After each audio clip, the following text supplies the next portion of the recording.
If you've been part of the watch fam for a while, then you need no introduction to the Island Watch Company. But if you've never heard of the Islander watches, then you're in for a treat. Today, we are taking a look at the highly anticipated Islander Field Watch. Let's get into it.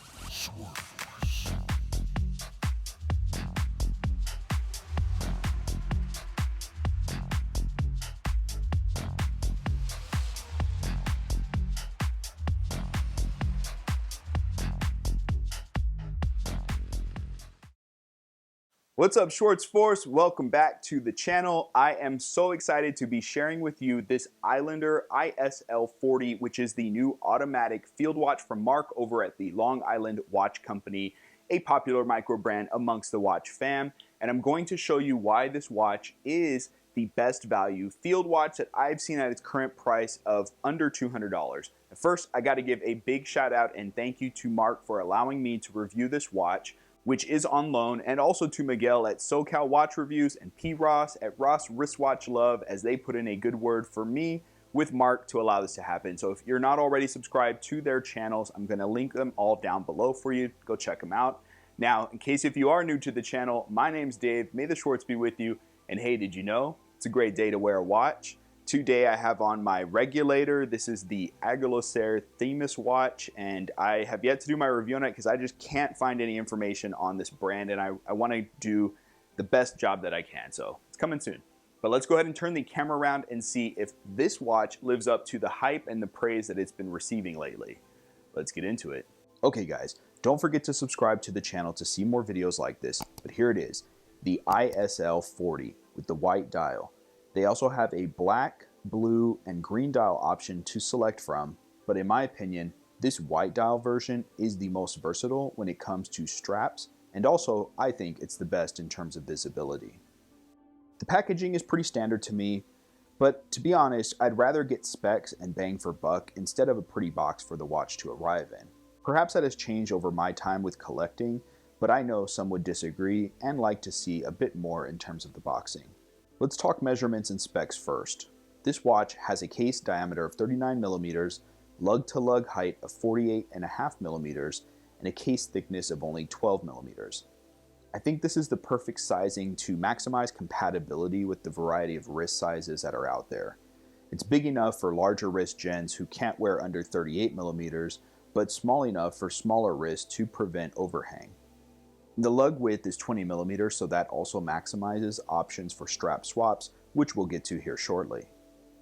While talking about the strap, the watch comes with a khaki nylon weave strap that has a leather backing for extra comfort and durability. It does seem like there's a little bit of fraying that is occurring just in the time that I've had this, as well as a couple other reviewers. There is a sign tang buckle in stainless steel, and I like that the holes on the strap are reinforced with this leather strip to prevent fraying over time. I like this strap, but what I really like is how this watch will play well with so many other strap materials and colors. Here's just a few examples of some of my favorites.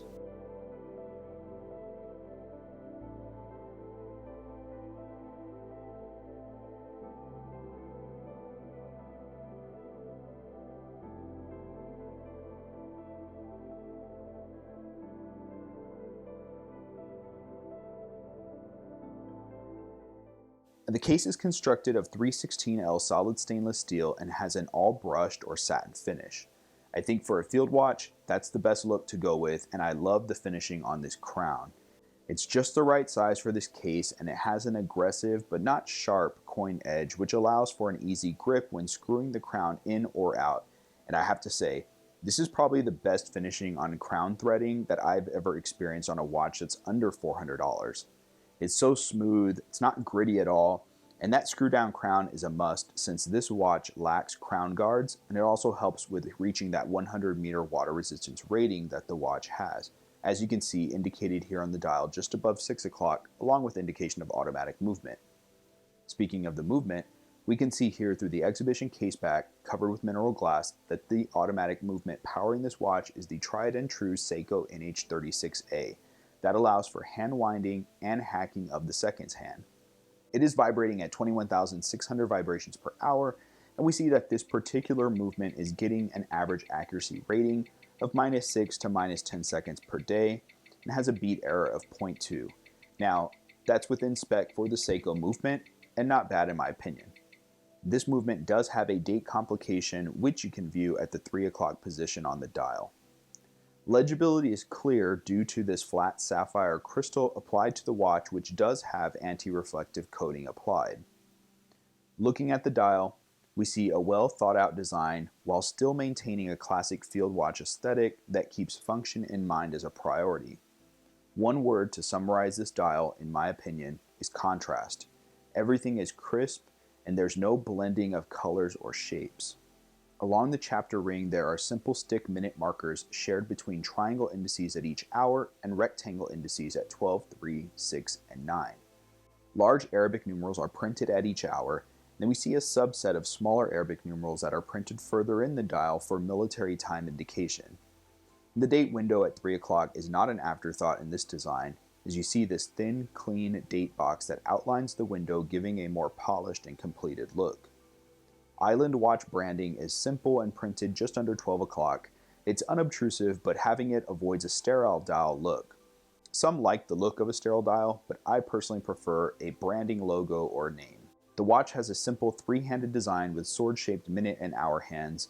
The minute hand does extend all the way out to the chapter ring and has a nice needle tip for easier readability. The second hand is a simple needle stick hand with lollipop counterweight and an arrow tip that also reaches all the way out to the chapter ring. This look is balanced. As you see here, the lollipop does not block or extend past the military hour markers. Again, a subtle detail, but it was not overlooked. Lume is applied to the hands as well as to each of the hour markers.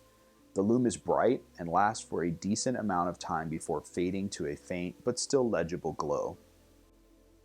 Alright guys, let's summarize and talk price. This watch is currently listed for sale at $189 on the Island Watch site, which I will link below for you to check out. The link is not an affiliate link, I'm just sharing it for your convenience, and for that price I think you're getting tremendous value. I know some will take up an issue with the use of the NH36A movement, especially if one owns many watches with this movement, but it's the right choice to go for in my opinion. I may have preferred a higher beat movement, like possibly a Miyota 9000 series, but then the price would put the watch in a range where it then competes with brands like Hamilton and Marathon. So to keep costs down, the SoCal movement was the right choice in my opinion. Overall, I can't really find any faults with this watch. It's a home run, and the hype surrounding this watch is well deserved and earned in my opinion, so I definitely recommend it. Now, if you like this review, please give it a thumbs up. If you want to see more like it, click on my face over here to subscribe, join the Schwartz Force, and be part of the family. Also, check out this video up here. I know you'll really enjoy it. As always, may the Schwartz be with you. Take care.